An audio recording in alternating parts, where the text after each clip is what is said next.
आपण केबे भाविचंती कि स्वामी मरीगले काहेकि स्त्री को हाथरू छुड़ी भंगा जाए? यह केवल परंपरा ना, यह पछरे लुचिछि गोटे गभीर सत्य।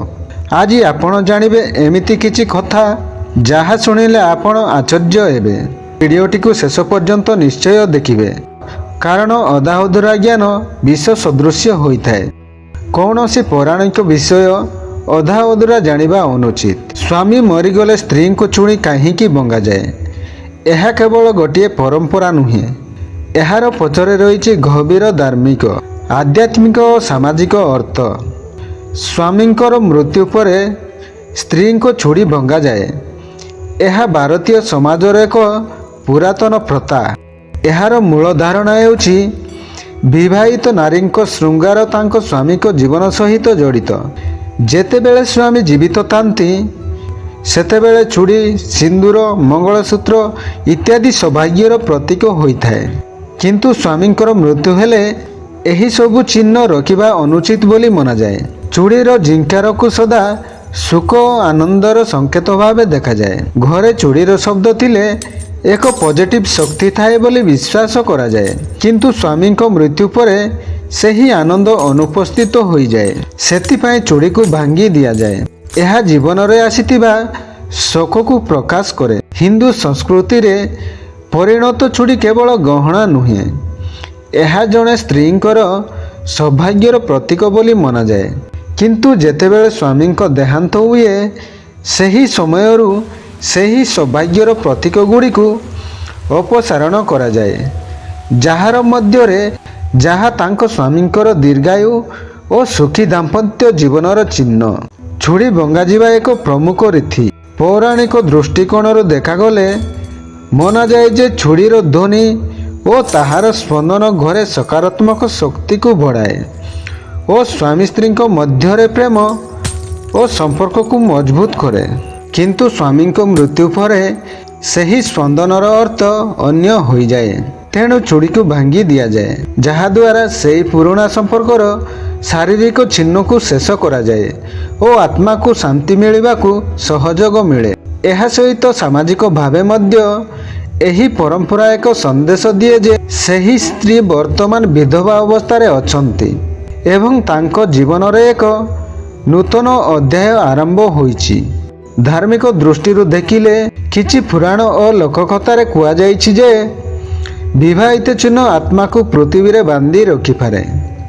जदि स्त्री एही चिन्ह गुड़ी को रखि थांती तेबे मृत्यु पाइतिबा स्वामी को आत्मा शांति पाइबारे विलंब होई पारे बोली मना जाए। तेणु चूड़ी भंगा जाए जहा द्वारा आत्मा मोक्ष पाई पारे।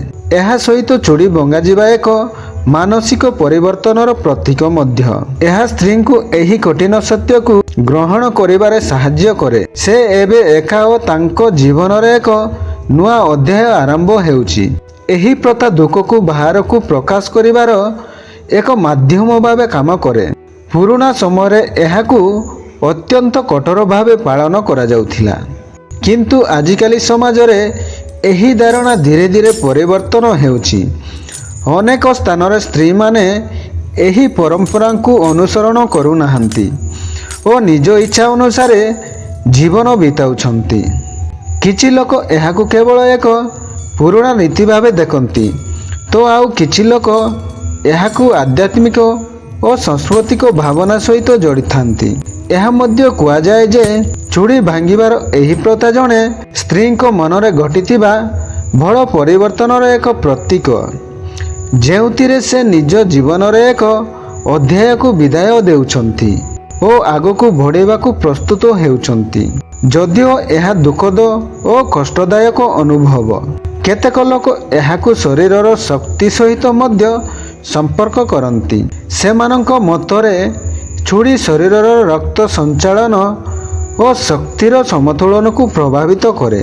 स्वामी मृत्यु पर एही समतुलनर आवश्यकता नथाए बोली धारणा रहिछि, जहारू चूड़ी भंगा जाए। एही प्रथा भिन्न भिन्न अंचल रे भिन्न भावरे पालन हुए। केतेक स्थान रे चूड़ी भंगा जाए, केउठारे सेगुड़ी को खोली दिया जाए। किछि स्थान रे यह नीरवतारे हुए, आउ केतेक जगार ଏହା ଏକ ଭାବନାପୂର୍ଣ୍ଣ ରୀତି ରୂପେ କରାଯାଏ। ଆଜିର ଦିନରେ ଏହା ଆମକୁ ଏହି କଥା ମଧ୍ୟ ଶିଖାଏ ଯେ ପରମ୍ପରା ଓ ମାନବିକତା ମଧ୍ୟରେ ସମନ୍ୱୟ ରହିବା ଆବଶ୍ୟକ। ଏବେ ଜଣେ ସ୍ତ୍ରୀଙ୍କ ଇଚ୍ଛା ଓ ସମ୍ମାନକୁ ସର୍ବପ୍ରଥମେ ଗୁରୁତ୍ୱ ଦିଆଯିବା ଉଚିତ। ତେଣୁ ସ୍ୱାମୀଙ୍କର ମୃତ୍ୟୁ ପରେ ଛୁରୀ ଭଙ୍ଗାଯିବା କେବଳ ଏକ ରୀତି ନୁହେଁ, ଏହା ଏକ ଭାବନା, ଏକ ପରିବର୍ତ୍ତନ ଓ ଏକ ଗଭୀର ସାମାଜିକ ସନ୍ଦେଶ ଯାହା ପିଢ଼ିରୁ ପିଢ଼ି ପର୍ଯ୍ୟନ୍ତ ଚାଲି ଆସିଛି। ତେଣୁ ବନ୍ଧୁମାନେ, ଏହା ଥିଲା ସ୍ୱାମୀଙ୍କ ମୃତ୍ୟୁ ପରେ ଛୁରୀ ଭାଙ୍ଗିବାର ସତ୍ୟ। ଆପଣ ଏହାକୁ ପରମ୍ପରା ବୋଲି ମାନନ୍ତି ନା ଅନ୍ୟ କିଛି? ଆପଣଙ୍କ ମତାମତ କମେଣ୍ଟରେ ନିଶ୍ଚୟ ଜଣାନ୍ତୁ। ଆଉ ଏମିତି ଇଣ୍ଟରେଷ୍ଟିଂ ଭିଡ଼ିଓ ପାଇଁ ଚ୍ୟାନେଲକୁ ସବସ୍କ୍ରାଇବ୍ କରିଦିଅନ୍ତୁ। ଧନ୍ୟବାଦ। ଜୟ ଜଗନ୍ନାଥ।